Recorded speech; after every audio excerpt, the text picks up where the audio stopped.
Hello everyone, welcome to day 7. 2 more days to go, and we thank you once again for watching this video. Before we get into the content of what we're going to talk about, we wanted to invite you, in case that you're interested in joining us for more online retreats. There's many more opportunities coming up and some exciting new things that we will be doing that we'll announce in the future. But if you want to stay connected, head over to my website, catholicspeaker.com, and then sign up for Catholic Minute. I release short, bite-sized faith formation videos about every 2 weeks. But if you're on that mailing list, then you'll also get these online retreat notifications. So if you're interested in continuing to journey with us, head over to catholicspeaker.com. Now, to day 7, Janelle.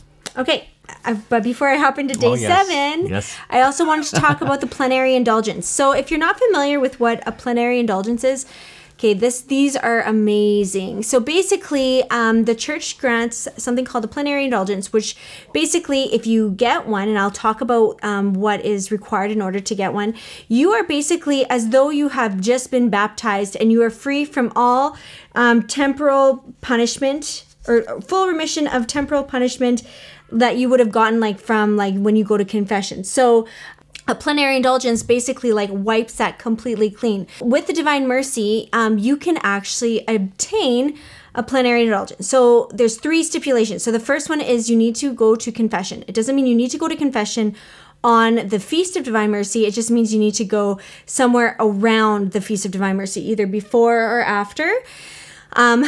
But you have to be in a state of detachment from sin. You need to also go to receive the Eucharist. So because it is Sunday on the Feast of Divine Mercy, which is coming up right away, you'll have received the Eucharist at Mass.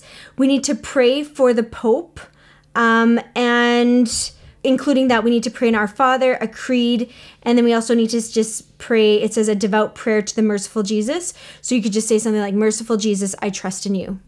So those are the 3 things. So confession, Eucharist, and then prayer for the Pope.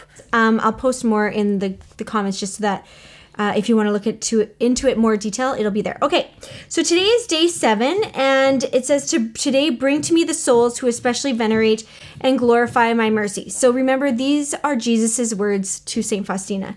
He says, and immerse them in my mercy. These souls sorrowed most over my passion and entered most deeply into my spirit. They are living images of my compassionate heart. These souls will shine with a special brightness in the next life. Not one of them will go into the fire of hell. I shall particularly defend each one of them at the hour of death. Whew. I want to be one of those souls that venerate and glorify His mercy. So you have thoughts? I do. I just wanted something that, this is also from the diary of St. Faustina. And when Jesus asked her to have the image of the Divine Mercy painted, she was kind of disappointed because nothing could compare to the beauty of Jesus, that she was seeing, right? And he just, again, says to her, I promise that the soul that will venerate this image will not perish. So I just think it's so important. So if I've asked you guys in the group to post any images that you have of the Divine Mercy at your home, if you don't have one, I highly recommend getting one. Even printing one off off the internet or something. It doesn't have to be something that costs a lot of money. It also says that it should have the words, Jesus, I trust in you at the bottom. So some commentaries also talk about with this day that those who venerate and glorify God's mercy are those who offer themselves as victim souls for the salvation of others. So in life, sometimes we find ourselves in positions of great suffering. What we can do with that suffering is we can unite it to the cross, to Jesus, to win great grace for the world. And if we don't, our suffering is lost. I remember once speaking at a Parish Mission, and sometimes when I'm speaking, I tend to go a mile a minute. Sometimes I get really excited about what I'm talking about. I'm going, and it's just like this water fountain. And all of a sudden, I asked the crowd this question: what do you get when you unite suffering to the cross? And it just popped out of my mouth. And I actually did not know the answer. I remember looking at the crowd. It wasn't rhetorical. I didn't ask for a hand. I was like, what do you get when you unite suffering to the cross? I didn't know the answer. And I'm staring at the crowd, and all of a sudden, I just felt this word, grace. You get grace when we unite suffering to the cross, because that's what Jesus did. He united his suffering to the cross to win great grace for the world.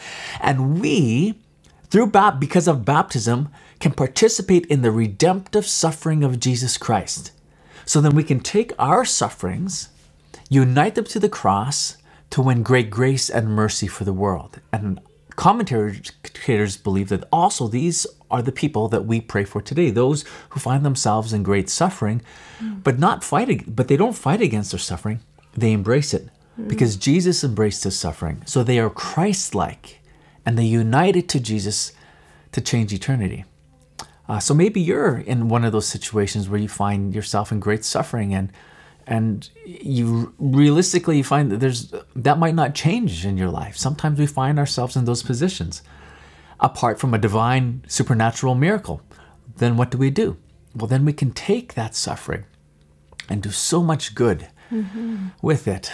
I heard, and I can't remember the saint, but one was reflecting upon if the angels could be jealous, they could be jealous of us because we can suffer in a way that they can't. And because we can suffer, we can do great things that even the angels can't do, which is participate in the redemptive suffering of Jesus Christ.